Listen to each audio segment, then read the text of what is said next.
ఇది మా ఇద్దరి తరఫున గురుజీ చిన్న పుస్తకం మీకు నేను రాసింది. ఇది చేతిరాత పుస్తకం. రెండు స్క్రోల్ చేయండి ఒకసారి. అసంకల్పిత రచన.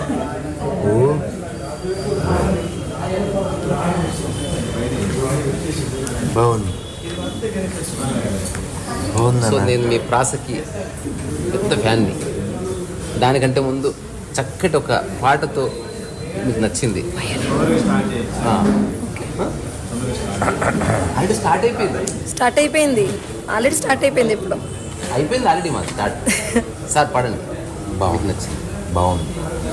నీకు తెలియకపోవచ్చు ఎక్కడి నుంచి నీవు వచ్చావో, కానీ నీకు తెలుసు నీవు ఎటువైపు పోతున్నావో.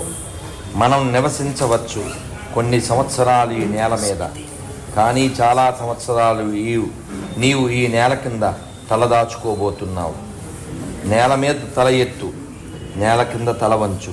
ఇక్కడ నీవు కొంతకాలం వ్యాహాలికి వచ్చావని తెలుసుకుని ఆస్వాదించు.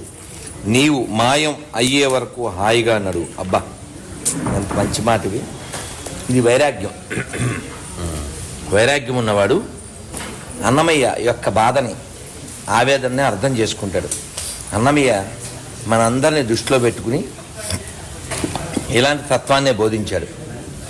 ఎక్కడి మానుష జన్మం వెత్తిన ఫలమేమున్నది, నిక్కము నిన్నే నమ్మితి నీ చిత్తంబికను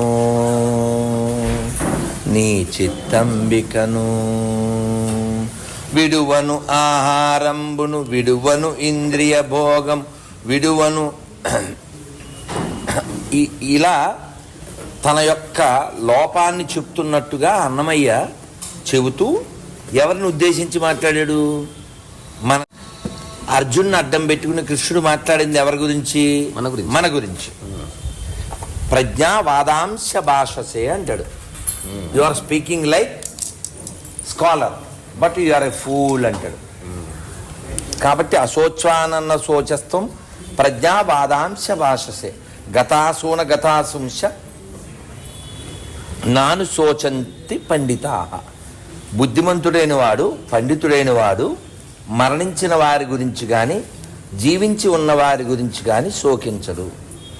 ఈ లోకంలో శోకం ఎందుకుంది అంటే భగవద్గీతలో స్వామి చెప్పారు, ఇది దుఃఖాలయం అశాశ్వతం. This is place of miseries. మనకు వద్దన్నా మరణం వస్తుంది, వద్దన్నా ముసల్తనం వస్తుంది, వద్దన్నా రోగం వస్తుంది.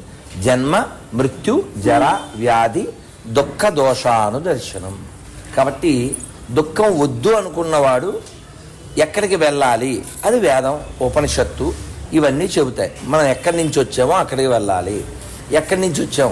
దుఃఖం లేని స్థలం ఉంది, దాన్ని వెతకాలి. దానికోసం సాధన శోధన చెయ్యాలి. మనిషి అసలు అలా చేయడం కోసమే పుట్టాడు. దానికోసం అంతర్ముఖం కావాలి. అంతర్ముఖం కాని వాడికి సుఖం దొరకడం కల్లా.